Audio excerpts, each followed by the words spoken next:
Good morning. Welcome to APS online class. Urdu online classes में आपका इस्तकबाल है। आज हम क्लास 10th का सबक नंबर 3 इम्तिहान की तैयारी, जिसके मुसन्निफ़ मिर्ज़ा फ़रहतुल्लाह बेग है, इसके बारे में पढ़ेंगे। तो सबसे पहले मुसन्निफ़ के बारे में। मिर्ज़ा फ़रहतुल्लाह बेग 1884 ईस्वी में बमुकाम दिल्ली में पैदा हुए। इनके इजाद ने शाह आलम शानी के अहद हुकूमत में तुर्किस्तान से दिल्ली आकर सकूनत इख्तियार की।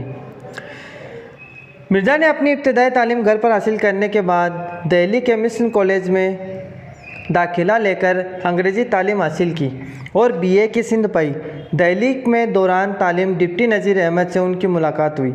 नज़ीर अहमद की आलमियाना शख्सियत ने फ़रहतुल्लाह बेग को बेहद मुतासिर किया। तालीम से फारिग होकर फ़रहतुल्लाह मुलाजमत के सिलसिले में हैदराबाद दक्कन चले गए। हैदराबाद में आप असिस्टेंट होम सेक्रेटरी के ओहदे पर मुकर्रर हुए। हैदराबाद में बाबाए उर्दू मौलवी अब्दुल हक की सोहबत से मिर्ज़ा में मजमून निगारी का ज़ौक़ व शौक़ पैदा हुआ।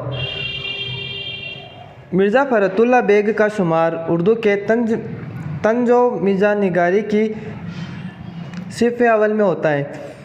इन्हें दिल्ली की टकसाली ज़बान पर अबूर हासिल था।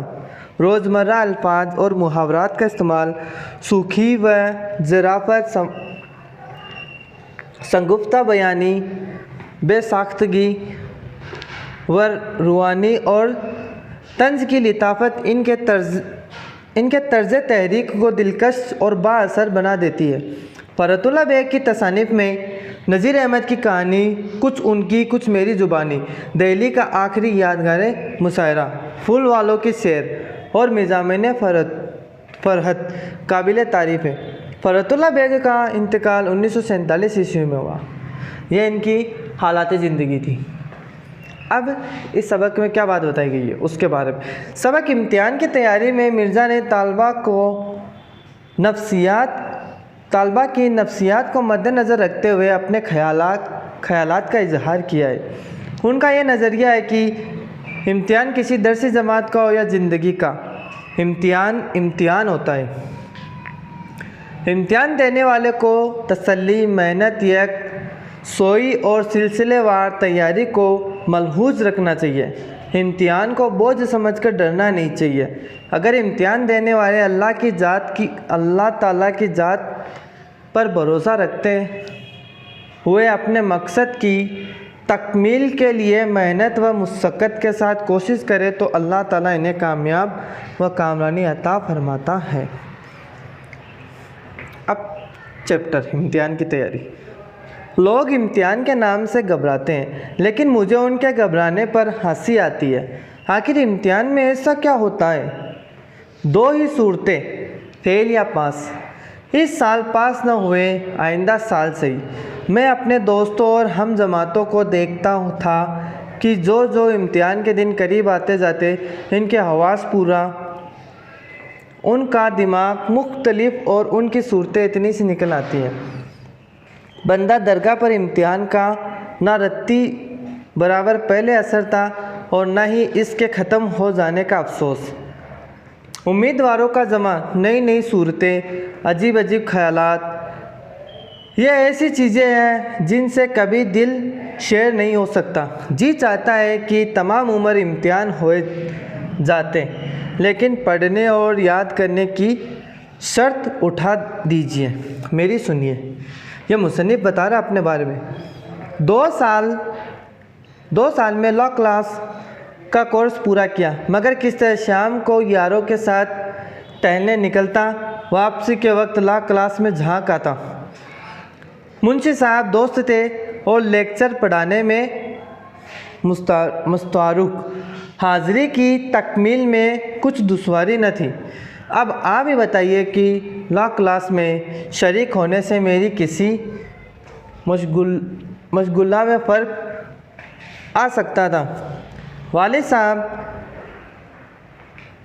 कबीला खुश थे कि बेटे को कानून का शौक़ हो चला है। किसी ज़माने में बड़े बड़े वकीलों के कान कतरेगा। हम भी बेफिक्र थे कि चलो 2 बरस तक तो कोई इम्तिहान के लिए कह ही नहीं सकता, बाद में देखिए कौन जानता है और कौन मरता है, कौन जीता है और कौन मरता है। लेकिन ज़माना आँख बंद किए गुजर जाता है। 2 साल ऐसे गुजर गए जैसे हवा। ला क्लास का सदाकतनामा भी मिल गया। अब क्या था, वालिदैन इम्तिहान वकालत की तैयारी के लिए सर हो गए। मगर मैं भी एक जात शरीफ हूँ। मैंने तकाजा किया कि अलहदा कमरा मिल जाए तो मेहनत करूँ। बाल बच्चों की गड़बड़ में मुझसे कुछ नहीं हो सकता। 3 रोज़ इसे हल्ले में टाल दिए, लेकिन ताबके बड़ी बी ने अपने सोने का कमरा खाली कर दिया। अब मैंने दूसरी चाल चला। दरवाजे में शीशे थे, उन पर कागज़ चिपका दिया। लैंप रोशन करके आराम से 7 बजे सो जाता और सुबह 9 बजे उठता। अगर किसी ने आवाज़ दी और आँख खुल गई तो डांट दिया कि खामखा मेरी पढ़ाई में खलल डाला जाता है। अगर आँख ना खुली और सुबह को सोने का इल्ज़ाम लगाया गया तो कह दिया कि मैं पढ़ते वक्त कभी जवाब न दूंगा, आइंदा कोई मुझे दक न करे। बाज़ वक्त वालिद वालदा कहते भी कि इतनी मेहनत न किया करो, लेकिन मैं ज़माने की तरक्की का नक्शा खींचकर उनका दिल खुश कर दिया करता। खुदा करके ये मुश्किल भी आसान हो गई और इम्तिहान का ज़माना करीब आया। मैंने बहुत कहा कि अभी मैं इम्तिहान के लिए जैसा चाहिए वैसा तैयार नहीं हूँ, लेकिन मुसलसल हाज़िरी, ला क्लास और शबानाए रोज़ की मेहनत ने इनके दिलों पर सिक्का बैठा रखा था। वो कब मानने वाले थे। फिर भी इख्तियातन अपने बचाव के लिए उनसे कह दिया कि अगर मैं फेल हो जाऊंगा तो इसकी ज़िम्मेदारी मुझ पर ना होगी, क्योंकि मैं अपने आप को अभी इम्तिहान के काबिल नहीं पाता। लेकिन वालिद साहब मुस्कुरा कर बोलते हैं, इम्तिहान से क्यों डर जाते हो, जब मेहनत की है तो शरीक भी हो जाओ। कामयाबी और नाकामयाबी खुदा के हाथ है।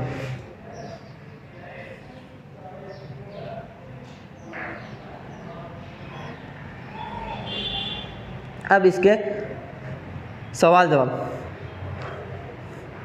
सबक नंबर 3 का सवाल, पहला सवाल है, सबक इम्तिहान की तैयारी के मुसन्निफ़ का नाम।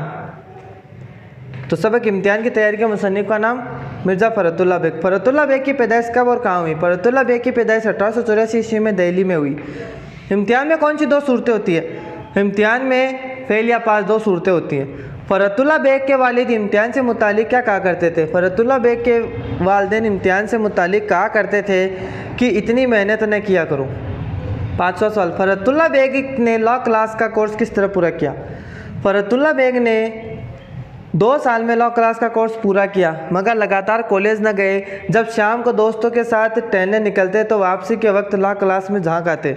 मुंशी साहब दोस्त थे और लेक्चर पढ़ाने में लगे रहते थे। 6ठा क्वेश्चन, फ़रतुल्लाह बेग के वालिद साहब क्यों खुश थे? फ़रतुल्लाह बेग के वालिद साहब फ़रतुल्लाह की दिन रात की मेहनत को देखकर खुश थे। उनकी खुशी की वजह यह भी थी कि बेटे को कानून का शौक हो चलाए। आगे चलकर वो बड़े बड़े वकीलों पर भारी पड़ेगा। फ़रतुल्लाह बेग 7वां क्वेश्चन, फ़रतुल्लाह बेग ने वालिदैन से क्या तकाजा किया? फ़रतुल्लाह बेग ने वालिदैन से पढ़ने के लिए एक कमरे का तकाजा किया। 8वां क्वेश्चन, कामयाबी और नाकामयाबी खुदा के हाथ है। ये बात किससे कही? कामयाबी और नाकामयाबी खुदा के हाथ है। ये बात फ़रतुल्लाह बेग ने अपने वालिद साहब से कही। 9वां क्वेश्चन, सबक इम्तिहान की तैयारी का मतलब अपनी ज़बान में लिखिए। तो इसका जवाब, इस सवाल का जवाब अहम असबाक के खुलासे में मिलेगा। मतलब इसका जवाब आपको अपने अल्फाज में लिखना है। 10वां क्वेश्चन, मिर्ज़ा फ़रतुल्लाह बेग की शुआई उम्र, इसकी हालात ज़िंदगी है। तो ये सबक में शुरू में मैंने बता दिया है। 11वां क्वेश्चन, सबक इम्तिहान की तैयारी में इस्तेमाल होने वाले मुहावरे का मतलब लिखकर अपने लफ्ज़ों में इस्तेमाल करना है। जैसे पहला है हवास पूरा होना, तो इसका मतलब होश उड़ जाना। इसका शेर हो गया, शेर सामने आते देखकर मुस्कान के आवाज़ पूरा हो गए। हल्ले में टालना, बहाने से या मक्कारी से टाल देना। अलेम ने अरशद का काम करने के बजाय हल्ले में टाल दिया। खलल डालना, खराबी या बिगाड़ पैदा करना। इसका जुमलों में इस्तेमाल है। रहमतुल्लाह ने उस्ताद से कहा कि बच्चों को शोर से मेरी तालीम में खलल पड़ रहा है। सिक्का बैठाना, रैब कायम करना मतलब हुकूमत जमाना। रिजवाना ने अपने नेक दिली से सबके दिल में सिक्का बिठा दिया। मिर्ज़ा फ़रतुल्लाह बेग के तर्ज़ तहरीक की खूबियाँ कीजिए। देखो, मिर्ज़ा फ़रतुल्लाह बेग का शुमार उर्दू के तंजो मिर्ज़ा निगारी के सिनफ़ अव्वल में होता है। इन्हें दिल्ली की टकसाली ज़बान पर अबूर हासिल है। रोज़मर्रा के अल्फाज और मुहावरात का इस्तेमाल सूखी व ज़राफ़त, शगुफ्ता बयानी, बेसाख्तगी और रवानी और तंज की लिताफ़त उनके तर्ज़ तहरीक को दिलकश बाअसर बना देती है। और ये अहम दगेर सवालात है। फ़रतुल्लाह बेग हैदराबाद में किस ओहदे पर मुलाजिमत हुए? फ़रतुल्लाह बेग हैदराबाद में असिस्टेंट होम सेक्रेटरी के ओहदे पर मुलाजिम हुए। बाबाए उर्दू किसे कहा जाता है? बाबाए उर्दू मौलवी अब्दुल हक को कहा जाता है। फ़रतुल्लाह बेग की अहम तसानीफ़ का नाम, फ़रतुल्लाह बेग की अहम तसानीफ़ का नाम है नज़ीर अहमद की कहानी, कुछ उनकी कुछ मेरी ज़बानी, दिल्ली का आखिरी यादगार मुशायरा, फूल वालों की शेर और मिज़ामिन फ़रतुल्लाह काबिल तारीफ़ है। ये आपका 10th क्लास का 3rd चैप्टर कंप्लीट।